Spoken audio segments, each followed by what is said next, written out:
আলিপুরদুয়ার লোকসভা ভোটকে পাখির চোখ করে কালুচিনি ব্লকের শ্রমিক মহল্লাগুলোতে জনসংযোগ শুরু করলেন তৃণমূলের কালুচিনি ব্লক সভাপতি অসীম বাকরিন।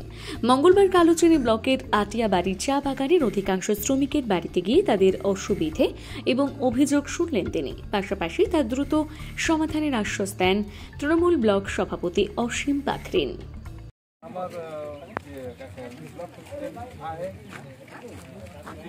सुविधा मना है उमन बिलेल की नहीं से सब जाने के लिए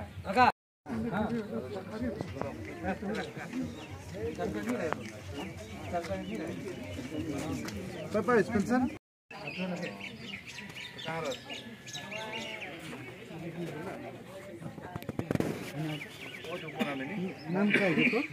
তো ব্লক সভাপতির দায়িত্ব পেয়েছেন, এরপরে এই কর্মসূচি পুরোপুরি আপনার নিজস্ব? এটা আমি নিজস্ব, এটা আমার। কি কর্মসূচি করছেন? কি কর্মসূচি আছে?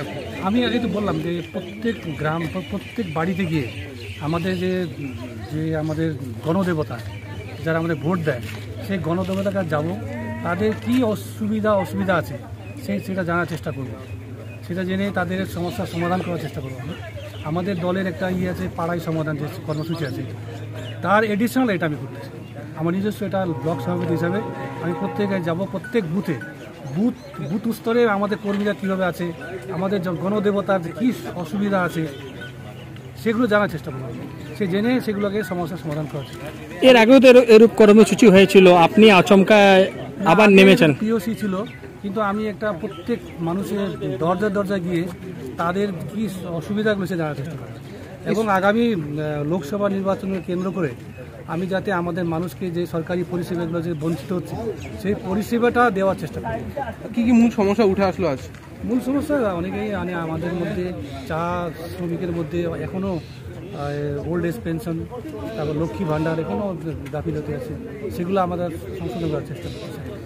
গত লোকসভার বিধানসভায় এই চা বলায় তৃণমূলের ফলাফল ভালো হয়নি, এখানেই জনসংযোগ করছেন আপনি, কি মনে হচ্ছে কি কোনো এর প্রভাব পড়বে আগামী? নিশ্চয়ই পজিটিভ প্রভাব পড়বে। আমরা চাচ্ছি গত বিধানসভা লোকসভায় যে আমাদের নেগেটিভ রেজাল্ট ছিল, এবার নিশ্চয়ই পজিটিভ হবে। এই কর্মসূচি চলবে লাগাতার অন্যান্য বুথেও? হ্যাঁ, এটা আমি প্রথম করলাম, আজকে করবো আর 1 তারিখে করবো এখানে 11 পাড়ায়। এর পরবর্তীকালে আমাদের 11 অঞ্চলে 2টো করে অবজারভার নিযুক্তি করেছি, তাদেরকে নিয়ে বসবো, অঞ্চল প্রেসিডেন্ট চেয়ারম্যান নিয়ে বসে আরেকটা আমরা কর্মসূচি নেব। এখানে দেখা যাচ্ছে অনেকজন পুরনো কর্মীও ছিল আপনাদের দলে, সেই পুরনো কর্মীদের সাথে আমি যোগাযোগ করেছি, তারা বসে আছে, তাদেরকে আবার কাজে নেওয়াবো, সক্রিয় করার চেষ্টা হচ্ছে। হ্যাঁ,